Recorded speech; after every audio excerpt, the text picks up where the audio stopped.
नमस्कार विद्यार्थी मित्रांनो, मी प्राध्यापक अरुण कुलकर्णी, मराठी विभाग, university college of arts and social science, Osmania विद्यापीठ, हैदराबाद.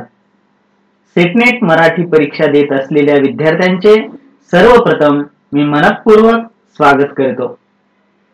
आजपासून सेटनेट मराठी परीक्षेवर आधारित मागील काही वर्षातील प्रश्नपत्रिका उत्तरासहित आपण पाहणार आहोत. भाग 1 मध्ये आज आपण 2017 मध्ये घेण्यात आलेली नेट परीक्षा पेपर क्रमांक 2 पाहणार आहोत.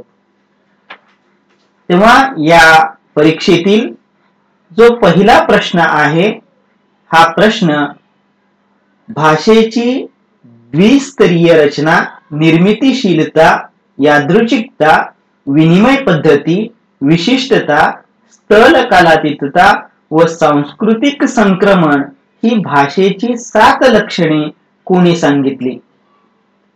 पर्याय आहेत. पर्याय क्रमांक 1 लेनर्ड ब्लूमफिल्ड, पर्याय क्रमांक 2 चार्ल्स हॉकेट, पर्याय क्रमांक 3 एडवर्ड सपीर, पर्याय क्रमांक 4 रॉबर्ट हॉल. या प्रश्नाचं उत्तर आहे पर्याय क्रमांक 2 चार्ल्स हॉकेट. प्रश्न क्रमांक 2 स्वनिमांचं लेखन करीत असताना पर्याय आहेत. पर्याय क्रमांक 1 स्वनांतरे चौकोनी कंसात लिहितात तर स्वनिम तिरप्या रेषेत दाखवितात. पर्याय क्रमांक 2 अर्थनिर्णायक क्षमता स्पष्ट करतात. पर्याय क्रमांक 3 आंशिक विचारसाम्य ध्वनींचा वर्ग दाखवितात. पर्याय क्रमांक 4 भिन्न बोलींची दर्शकता स्पष्ट करतात. या प्रश्नाचं उत्तर आहे पर्याय क्रमांक 1 स्वनांतरे चौकोनी कंसात लिहितात तर स्वनिम तिरप्या रेषेत दाखवितात. यानंतर प्रश्न क्रमांक 3 माझ्या परोक्ष त्याने माझी संपत्ती मिळवून दिली. या वाक्याचा अर्थ मला न कळत त्याने माझी संपत्ती मिळवून दिली असा स्पष्ट होत असल्यास त्या प्रकारच्या अर्थास काय म्हणतात? पर्याय आहेत. पर्याय क्रमांक 1 साहचर्य अर्थ, पर्याय क्रमांक 2 परावर्तित अर्थ, पर्याय क्रमांक 3 शैलीगत अर्थ, पर्याय क्रमांक 4 भावपर अर्थ. या प्रश्नाचं उत्तर आहे पर्याय क्रमांक 2 परावर्तित अर्थ. प्रश्न क्रमांक 4 बोलीशास्त्राचा अभ्यास करण्यासाठी वांशिक अर्थमीमांसा करावी लागते, तसेच सामाजिक परिमाणांच्या ऐवजी भौगोलिक सीमारेषा निश्चित कराव्या लागतात. पर्याय आहेत. पर्याय क्रमांक 1 संपूर्ण विधान चूक, पर्याय क्रमांक 2 संपूर्ण विधान बरोबर, पर्याय क्रमांक 3 पूर्वार्ध चूक उत्तरार्ध बरोबर, पर्याय क्रमांक 4 पूर्वार्ध बरोबर उत्तरार्ध चूक. या प्रश्नाचं उत्तर आहे पर्याय क्रमांक 3 पूर्वार्ध चूक उत्तरार्ध बरोबर. प्रश्न क्रमांक 5 मध्ययुगीन मराठीचे रूप काही बाबतीत जाणवण्या इतके परिवर्तित झाले आहे. नामांची रूपे प्राचीन मराठीत उकारांत व ओकारांत होती, ती मध्ययुगीन मराठीत अकारांत होऊ लागली. या लक्षणीय परिवर्तनाचा आरंभ पर्याय आहेत. पर्याय क्रमांक 1 उकाहरण मध्ये आढळतो, पर्याय क्रमांक 2 समर्थ रामदासांच्या काव्यात आढळतो, पर्याय क्रमांक 3 मुक्तेश्वरांच्या काव्य आविष्कारात आढळतो, पर्याय क्रमांक 4 शके 1073 च्या चिकुर्डे ताम्रपटात आढळतो. या प्रश्नाचं उत्तर आहे पर्याय क्रमांक 1 उकाहरण मध्ये आढळतो.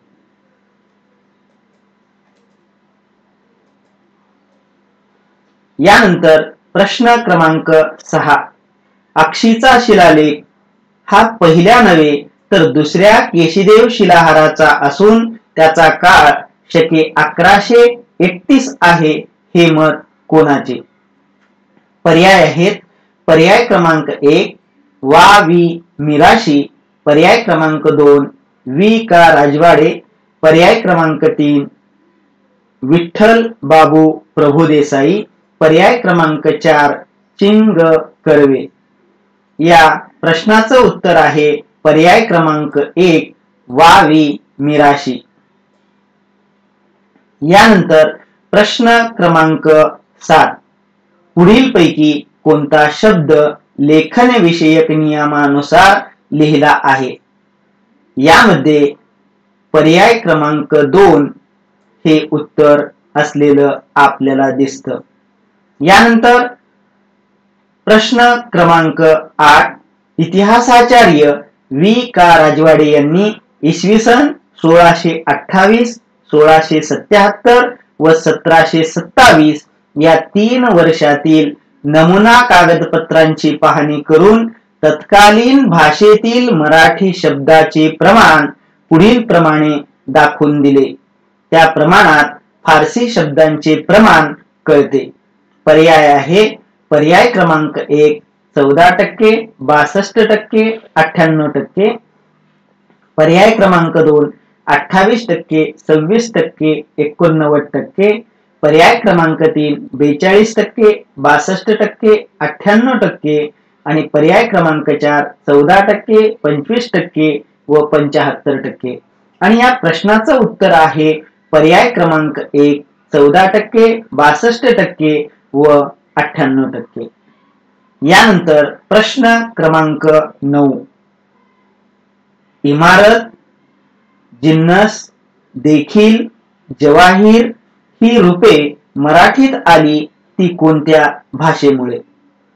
पर्याय आहेत पर्याय क्रमांक 1 अरबी, पर्याय क्रमांक 2 उर्दू, पर्याय क्रमांक 3 फारसी, पर्याय क्रमांक 4 तुर्की। या प्रश्नाचं उत्तर आहे पर्याय क्रमांक 1 अरबी। प्रश्न क्रमांक 10, शब्दादान, रूपांतरादान, भाषांतरादान हे पुढीलपैकी कोणत्या प्रकारातील प्रक्रिया होत? पर्याय आहेत पर्याय क्रमांक 1 वस्तू रूपांतर प्रक्रिया, पर्याय क्रमांक 2 आदान प्रक्रिया, पर्याय क्रमांक 3 सांस्कृतिक आदान प्रक्रिया, पर्याय क्रमांक 4 व्याकरणादान। आणि या प्रश्नाचं उत्तर आहे पर्याय क्रमांक 2 आदान प्रक्रिया। यानंतर प्रश्न क्रमांक 11, भटो, तुम्ही निरंतर कायसयांचे मनन करीत असा प्रश्न नागदेवाचार्यांना कोणी विचारला? पर्याय आहेत पर्याय क्रमांक 1 महदाइसा, पर्याय क्रमांक 2 माहिमभट्ट, पर्याय क्रमांक 3 लक्ष्मींद्र भट्ट, पर्याय क्रमांक 4 केशीराज व्यास। आणि या प्रश्नाचं उत्तर आहे पर्याय क्रमांक 2 माहिमभट्ट। प्रश्न क्रमांक 12, महानुभाव संप्रदायाचे आमनाय किती? पर्याय आहेत पर्याय क्रमांक 1 5, पर्याय क्रमांक 2 10, पर्याय क्रमांक 3 12, पर्याय क्रमांक 4 13। या प्रश्नाचं उत्तर आहे पर्याय क्रमांक 4 13। प्रश्न क्रमांक 13, तीर्थ विठ्ठल, क्षेत्र विठ्ठल, देव विठ्ठल, देव पूजा विठ्ठल हा अभंग चरण कोणाचा आहे? पर्याय आहेत पर्याय क्रमांक 1 ज्ञानदेव, पर्याय क्रमांक 2 नामदेव, पर्याय क्रमांक 3 मुक्ताबाई, पर्याय क्रमांक 4 चोखामेळा। या प्रश्नाचं उत्तर आहे पर्याय क्रमांक 2 नामदेव। प्रश्न क्रमांक 14, सिद्धांत बोध हा काव्यग्रंथ कोणाचा? पर्याय आहेत शेख मोहम्मद, पर्याय क्रमांक 2 शहा मुंतोजी, पर्याय क्रमांक 3 शहामुनी, पर्याय क्रमांक 4 चांद बोधले। आणि या प्रश्नाचं उत्तर आहे पर्याय क्रमांक 3 शहामुनी। यानंतर बखरीचा उपयोग इतिहास लेखनात होतो इतकेच नाही तर ते अग्रक्रमाने इतिहासाचे अव्वल साधन मानले जाते. पर्याय आहेत पर्याय क्रमांक 1 संपूर्ण विधान बरोबर, पर्याय क्रमांक 2 संपूर्ण विधान चूक, पर्याय क्रमांक 3 पूर्वार्ध बरोबर उत्तरार्ध चूक, पर्याय क्रमांक 4 पूर्वार्ध चूक उत्तरार्ध बरोबर. या प्रश्नाचं उत्तर आहे पर्याय क्रमांक 3 पूर्वार्ध बरोबर उत्तरार्ध चूक. यानंतर प्रश्न क्रमांक 16 घडी घडी अरे मनमोहना ही लावणी कोणाची? पर्याय आहेत पर्याय क्रमांक 1 प्रभाकर, पर्याय क्रमांक 2 होनाजी, पर्याय क्रमांक 3 अनंत फंदी, पर्याय क्रमांक 4 राम जोशी. या प्रश्नाचं उत्तर आहे पर्याय क्रमांक 2 होनाजी. यानंतर प्रश्न क्रमांक 17 अंबर हुसेनी ही कोणत्या ग्रंथावरील टीका होय?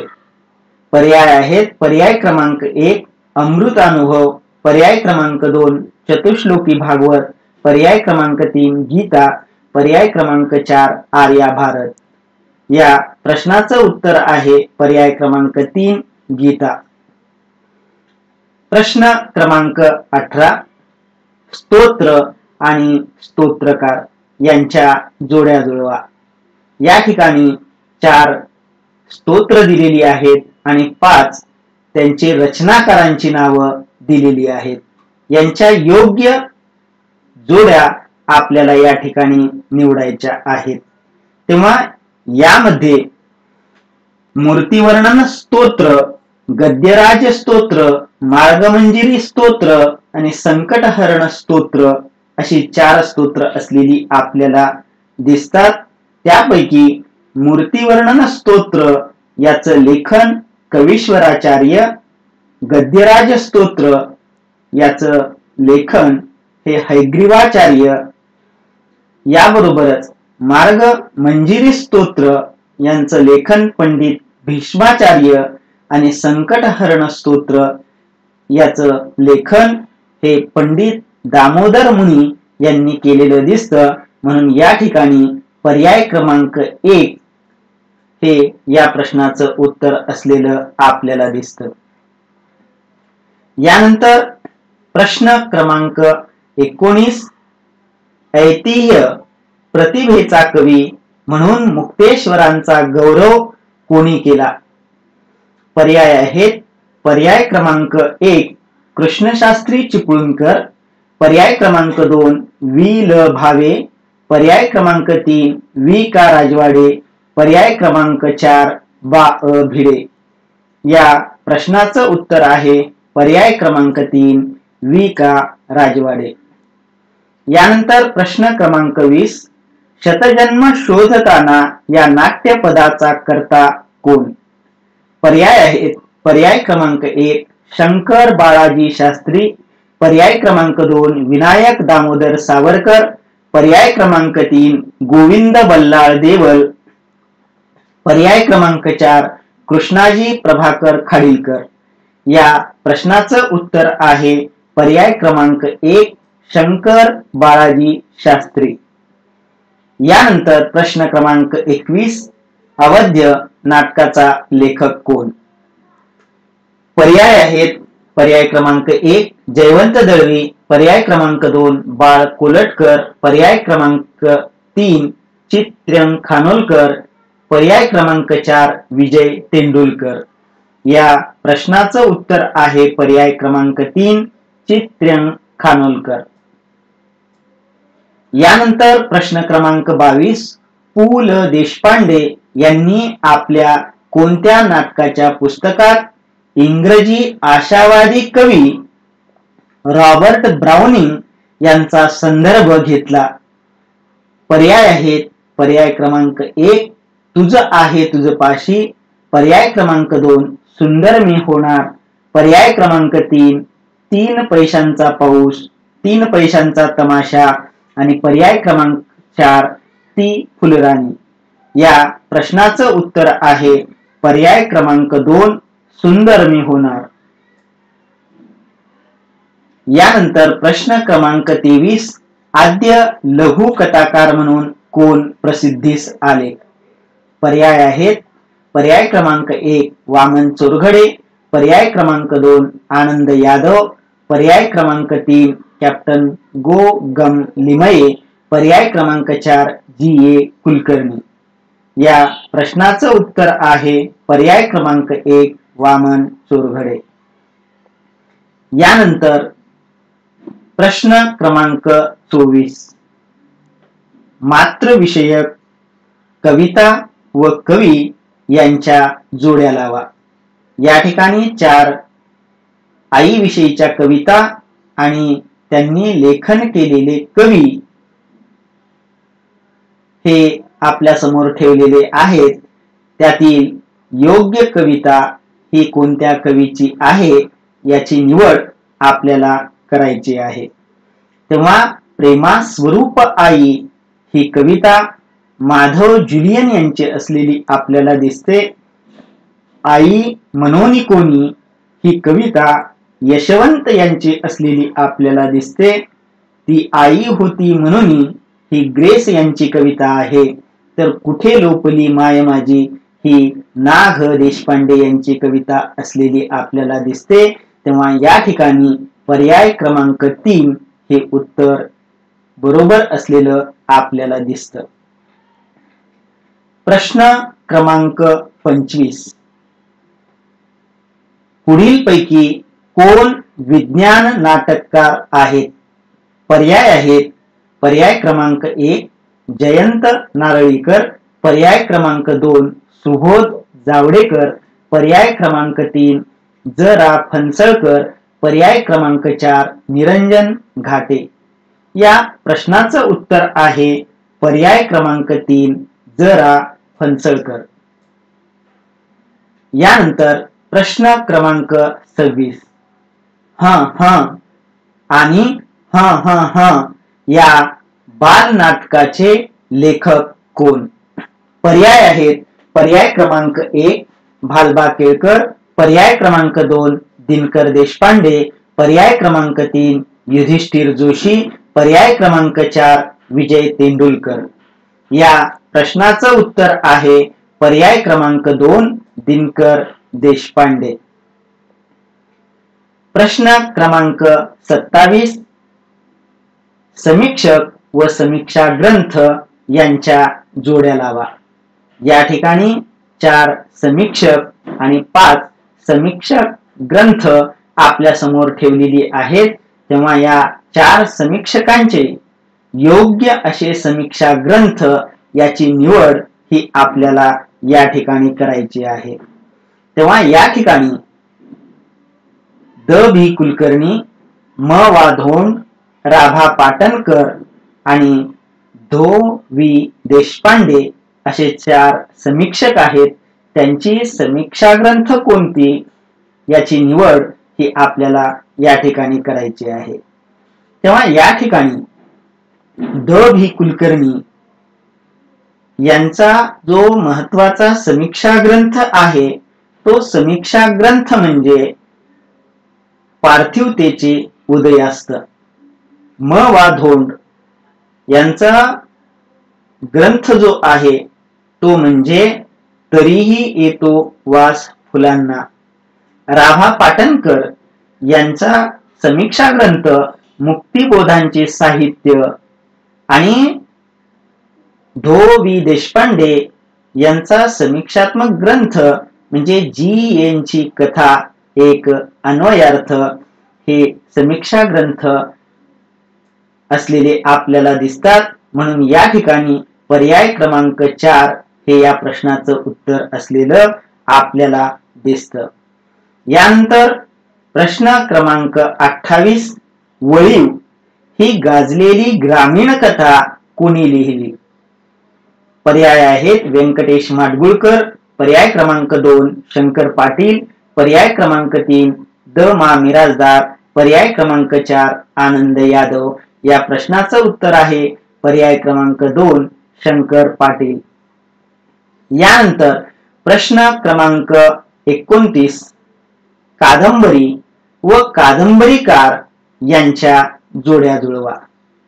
या ठिकाणी पुन्हा 4 कादंबरी दिल्या आहेत आणि 5 कादंबरीकार आपल्या समोर असलेले आपल्याला दिसतात, तेव्हा या ठिकाणी पुन्हा आपल्याला कादंबरी आणि कादंबरीकार यांची निवड या ठिकाणी करायची आहे.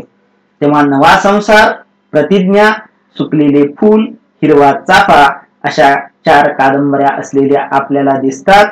तेव्हा या ठिकाणी नवा संसार नावाची जी कादंबरी आहे, ही कादंबरी ही ग.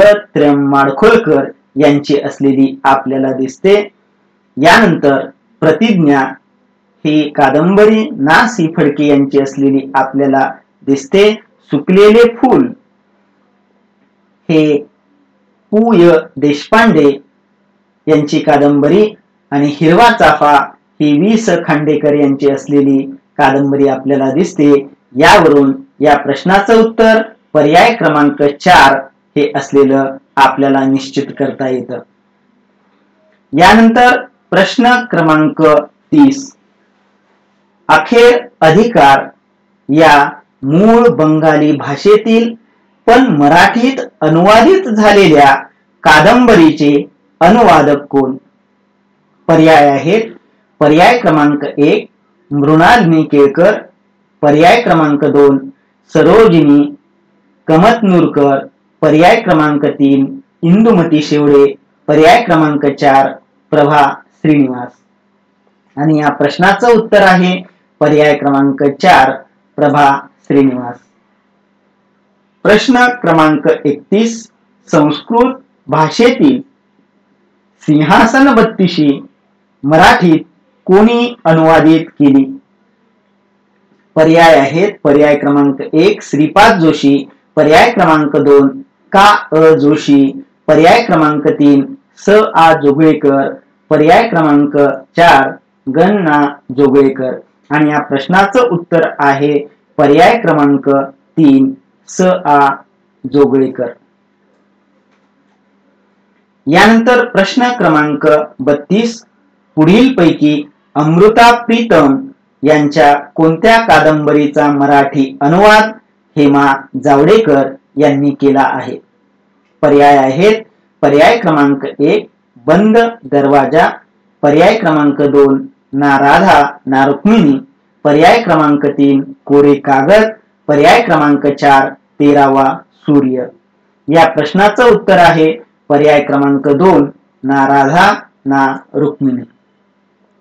यानंतर प्रश्न क्रमांक 33. रमणीय अर्थाचे प्रतिपादन करणारे शब्दार्थ म्हणजे काव्य ही व्याख्या कोणाची?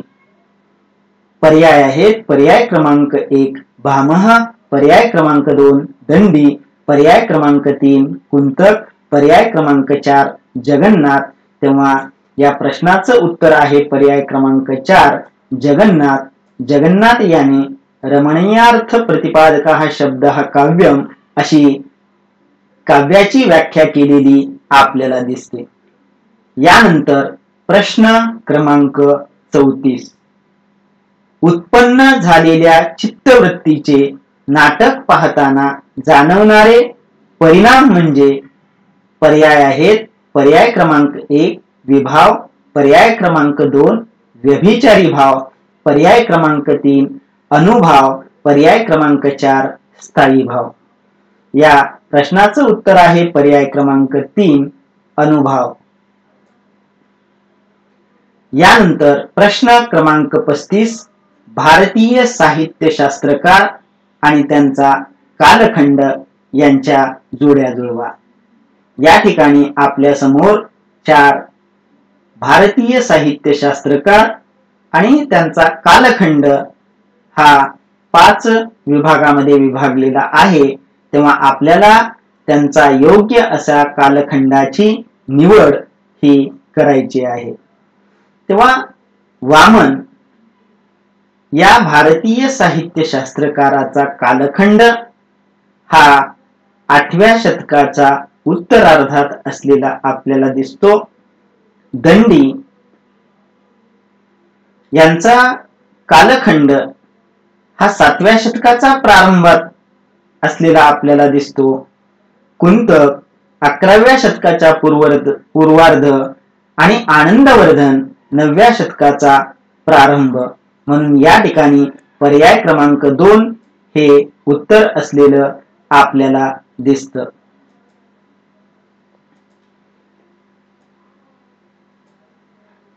यानंतर प्रश्न क्रमांक 36. लौकिक विषय काव्याच्या क्षेत्रात येताच अलौकिक बनतात ते कशाने? आणि पर्याय आहेत पर्याय क्रमांक 1 अभ्यास, पर्याय क्रमांक 2 चिकाटी, पर्याय क्रमांक 3 प्रज्ञा, पर्याय क्रमांक 4 प्रतिभा. आणि या प्रश्नाचं उत्तर आहे पर्याय क्रमांक 4 प्रतिभा. यानंतर प्रश्न क्रमांक 37 अनुकरणशीलता, पारंपरिकता आणि प्रमाणबद्धता ही साहित्यातील कोणत्या संप्रदायाची वैशिष्ट्ये होत? पर्याय आहेत पर्याय क्रमांक 1 स्वच्छंदतावाद, पर्याय क्रमांक 2 अभिजातवाद, पर्याय क्रमांक 3 वास्तववाद, पर्याय क्रमांक 4 अस्तित्ववाद. या प्रश्नाचं उत्तर आहे पर्याय क्रमांक 2 अभिजातवाद. प्रश्न क्रमांक 38 पुढीलपैकी कोणत्या ग्रंथाने मार्क्सवादी समीक्षा विचार महाराष्ट्राला प्रथम परिचय करून दिला?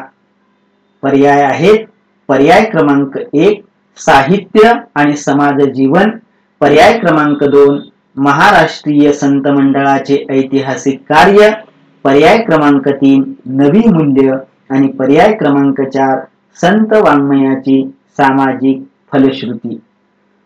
तेव्हा या प्रश्नाचं उत्तर आहे पर्याय क्रमांक 1 साहित्य आणि समाज जीवन.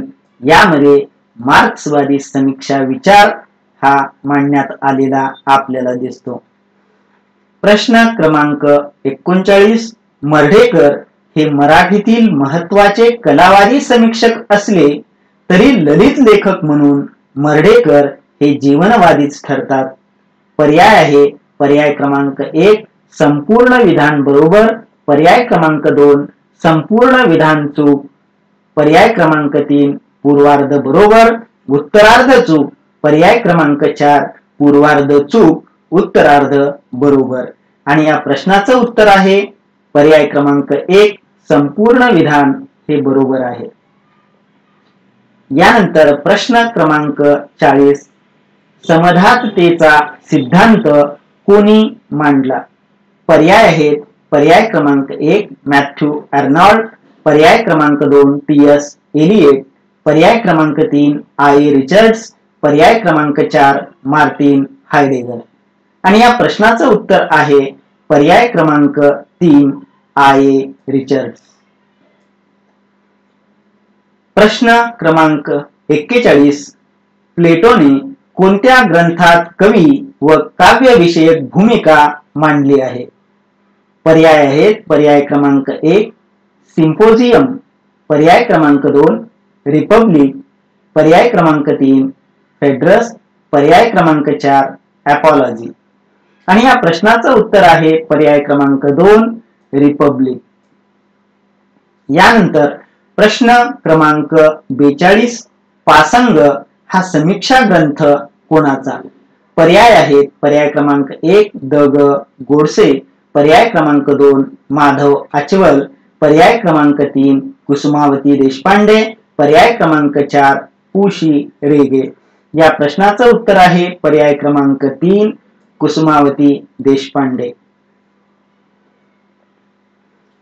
यानंतर प्रश्न क्रमांक 43 मागून दिवसाचा अथपासून उद्यापर्यंत यांचा पुढीलपैकी शब्द प्रकार कोणता? पर्याय आहेत पर्याय क्रमांक 1 क्रियाविशेषण, पर्याय क्रमांक 2 विशेषण, पर्याय क्रमांक 3 क्रियापद, पर्याय क्रमांक 4 नाम. तेव्हा या जो शब्द प्रकार आहे हा शब्द प्रकार हा क्रियाविशेषण असलेला आपल्याला दिसतो. म्हणून या प्रश्नाचं उत्तर हे पर्याय क्रमांक 1 असलेलं हे निश्चित करावं लागतं. यानंतर प्रश्न क्रमांक 44 आख्यातार्थ व्यक्त करण्याचे कार्य जसे प्रत्यय करतात तसे कार्य संयुक्त क्रियापदासारखे शब्दही करतात. पर्याय आहेत पर्याय क्रमांक 1 संपूर्ण विधान चूक, पर्याय क्रमांक 2 संपूर्ण विधान बरोबर, पर्याय क्रमांक 3 पूर्वार्ध चूक उत्तरार्ध बरोबर, पर्याय क्रमांक 4 पूर्वार्ध बरोबर उत्तरार्ध चूक. आणि या प्रश्नाचं उत्तर आहे पर्याय क्रमांक 2 संपूर्ण विधान बरोबर. यानंतर प्रश्न क्रमांक 45 क्रियापदाचा कर्ता व कर्म या दोन कारकांच्या लिंग वचनानुसार तसेच पुरुषानुसारही आकाराला येणारे रूप म्हणजे प्रयोग असे मानले तरी ते कधी कर्त्याला व कधी कर्माला तसेच कधी स्वतःलाही अनुसरते.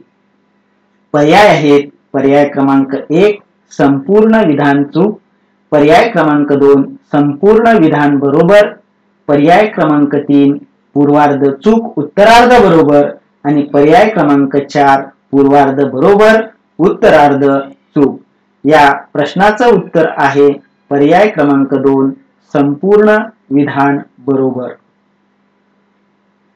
यानंतर प्रश्न क्रमांक 46 व्याकरण विषयक विचार व वैयाकरणी यांच्या सार्थक जोड्या जुळवा. या ठिकाणी काही व्याकरण विषयक विचार मांडण्यात आलेले आहेत आणि ती कोणी मांडली ही पर्याय एकूण 5 देण्यात आलेली आहेत. या ठिकाणी योग्य अशा व्यक्तींची निवड करायची आहे. तेव्हा सर्वप्रथम 4 व्याकरण विषयक विचार कोणते आहेत ते आपण सर्वप्रथम पाहू. आख्यात ही संज्ञा कोणी मांडली? संमत ही संकल्पना, शब्दशास्त्र आणि बोलण्याची भाषा प्रमुख व लेखनाची दुय्यम असे व्याकरण विषयक विचार कोणी मांडले आहेत? तेव्हा आख्यात ही संज्ञा ही कृष्णशास्त्री चिपळूणकर यांनी मांडलेली आपल्याला दिसते. संमत ही संकल्पना विश्वनाथ खैरे यांनी मांडलेली आपल्याला दिसते. शब्दशास्त्र ही म पा सबनीस यांनीही विचार हा मांडलेला आपल्याला दिसतो. आणि शेवटचा बोलण्याची भाषा प्रमुख व लेखनाची दुय्यम हा विचार हा अरविंद मंगरुळकर यांनी हा विचार मांडलेला आपल्याला दिसतो. तेव्हा या ठिकाणी पर्याय क्रमांक 1 हे या प्रश्नाचं उत्तर असलेलं आपल्याला दिसतं. यानंतर प्रश्न क्रमांक 47 धिक, इष्य, धुत हे पुढील पैकी कोणत्या केवल प्रयोगाशी संबंधित आहेत? पर्याय आहेत पर्याय क्रमांक 1 आश्चर्य द्योतक, पर्याय क्रमांक 2 तिरस्कार द्योतक, पर्याय क्रमांक 3 उद्वेग द्योतक आणि पर्याय क्रमांक 4 विरोध द्योतक. आणि या प्रश्नाचं उत्तर आहे पर्याय क्रमांक 3 उद्वेग द्योतक. यानंतर प्रश्न क्रमांक 48 आकाशवाणीवरील जाहिराती निवेदनाचे प्रभावी चढ उतार असतात तरी देखील दूरदर्शनवरील जाहिराती आकाशवाणीवरील जाहिरातीपेक्षा अधिक प्रभावी ठरतात. पर्याय आहेत पर्याय क्रमांक 1 संपूर्ण विधान बरोबर, पर्याय क्रमांक 2 संपूर्ण विधान चूक, पर्याय क्रमांक 3 पूर्वार्ध बरोबर उत्तरार्ध चूक, पर्याय क्रमांक 4 उत्तरार्ध बरोबर पूर्वार्ध चूक. आणि या प्रश्नाचं उत्तर आहे पर्याय क्रमांक 1 संपूर्ण विधान बरोबर. प्रश्न क्रमांक 49 वृत्तपत्रातील बातम्या आकाशवाणी व दूरदर्शनच्या बातम्यापेक्षा अधिक काळ स्मरणात राहतात कारण? पर्याय आहेत पर्याय क्रमांक 1 वाचनाची लोकांना आवड असते, पर्याय क्रमांक 2 वृत्तपत्रातील बातमी गरजेनुसार वाचता येते, पर्याय क्रमांक 3 वृत्तपत्र इतर माध्यमांपेक्षा सोबत वागवता येते, पर्याय क्रमांक 4 वृत्तपत्रातील बातमीची आकर्षक मांडणी वारंवार पाहता येते. आणि या प्रश्नाचं उत्तर आहे पर्याय क्रमांक 2 वृत्तपत्रातील बातमी गरजेनुसार वाचता येते. शेवटचा प्रश्न, प्रश्न क्रमांक 50. पूरक मथळा म्हणजे? पर्याय आहेत. पर्याय क्रमांक 1 मथळ्याचा स्पष्टीकरणात्मक भाग होय. पर्याय क्रमांक 2 मथळ्याचा संदिग्ध संकल्पनांचा विस्तार होय. पर्याय क्रमांक 3 मथळ्याचा जाणीवपूर्वक विस्तारीकरणाची प्रक्रिया होय. आणि पर्याय क्रमांक 4 मथळ्याच्या अनुषंगाने बातमीची परिणामकारकता पटवून देणे होय. या प्रश्नाचं उत्तर आहे पर्याय क्रमांक 1 मथळ्याचा स्पष्टीकरणात्मक भाग होय. या ठिकाणी पेपर क्रमांक 2 हा आपला पूर्ण होतो. नेट परीक्षा 2017 पेपर क्रमांक 3 या पुढील व्हिडिओसह आपण पुन्हा भेटू. तोपर्यंत धन्यवाद.